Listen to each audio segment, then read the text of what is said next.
राहुल भैया कहने पे चुनाव लड़ने का अधिकार हर एक व्यक्ति को। नमस्कार, प्रणाम। मैं मृत्युंजय मिश्रा। अब लोकसभा चुनाव होने में महज कुछ ही दिन शेष बचे हैं।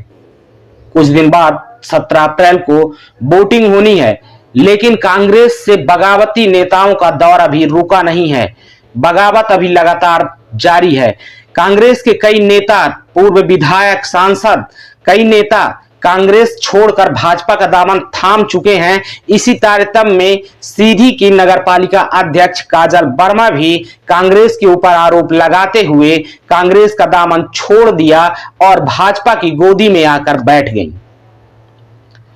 कांग्रेस की बात करें तो कांग्रेस से जो नेता भाजपा में आ रहे हैं वो कांग्रेस के ऊपर उपेक्षित होने का आरोप लगा रहे हैं, तो कोई सनातन विरोधी होने का आरोप लगा रहे हैं। इसी तरह से आरोपों का सिलसिला जारी है और कांग्रेस से टूटकर लोग भाजपा में आ रहे हैं और भाजपा से जो लोग टूट रहे हैं वो कहीं ना कहीं निर्दलीय चुनाव लड़ रहे हैं या कि किसी न किसी पार्टी में जाके उनके प्रचार प्रसार करने में अपनी भूमिका अदा कर रहे हैं।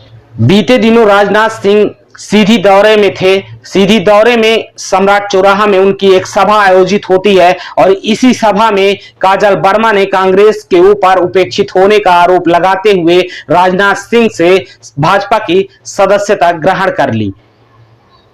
कांग्रेस में जो लोग हैं भी वो अब उनका भविष्य नहीं दिख रहा है, इसीलिए तो लोग भारी संख्या में कांग्रेस छोड़ के और लोकसभा चुनाव के महज कुछ दिन पहले तक अभी भागा दौड़ी लगा हुआ है। भागा दौड़ी में काजल वर्मा भी, जो कांग्रेस की नगरपालिका सीधी अध्यक्ष थी, इन्होंने भी कांग्रेस को अलविदा बाय बाय कह के और भाजपा में आके शामिल हो गई। एक बात तो साफ है कि जिस तरह से कांग्रेस को छोड़कर लोग भाजपा में आ रहे हैं, जिस तरह से कांग्रेसी नेता भाजपा में आ रहे हैं, इस तरह से लग रहा है कि कांग्रेस में आने वाले समय में कोई नेता बचेगा ही नहीं। सब वो भाजपा में शामिल हो जाएंगे और भाजपा भी कांग्रेस मय हो जाएगी।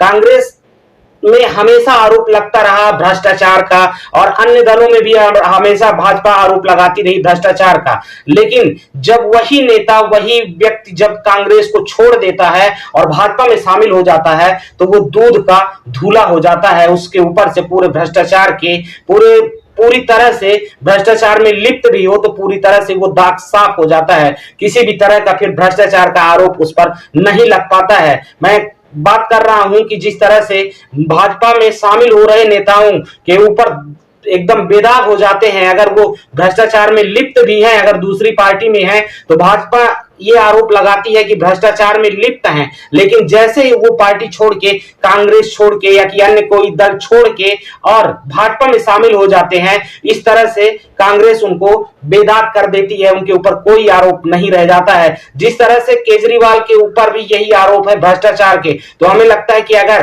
केजरीवाल भी भ्रष्टाचार के आरोप से मुक्त होना चाहते हैं तो उनको भी कांग्रेस अपनी पार्टी आम आदमी पार्टी को भंग करके भाजपा में विलय कर लेना चाहिए और अपने आप को साफ सुथरा व्यक्तित्व वाला नेता बना लेना चाहिए। फिलहाल आइए सुनवाते हैं कि सीधी की नगरपालिका अध्यक्ष काजल वर्मा का क्या कुछ कहना है। उससे प्रभावित हुई, इसलिए मैं कांग्रेस पार्टी को मैंने इस्तीफा देकर और भाजपा को नहीं तो फिर चुनाव लड़ने क्यों गई थी कांग्रेस से? चुनाव हर व्यक्ति को नहीं तो कांग्रेस से लड़ने क्यों गई थी? नगर पालिका में 24 वार्ड है, नहीं, ऐसा कुछ भी नहीं है। कांग्रेस जी, कैसे सामंजस्य बनाएंगे आप नगर पालिका को? देखिए, बात रही चुनाव लड़ने की और सामंजस्य बनाने की, वो बन जाता है, वक्त आने पर सब बन जाता है। भाजपा के जो पार्षद हैं क्या आपका सपोर्ट करेंगे? क्यों नहीं करेंगे? वो अपनी पार्टी के लिए नहीं करेंगे क्या? क्या ऐसी भी करना चाहिए? क्या ऐसी भी आशंका है कि कांग्रेस पार्षद भी भाजपा की सदस्यता लेंगे?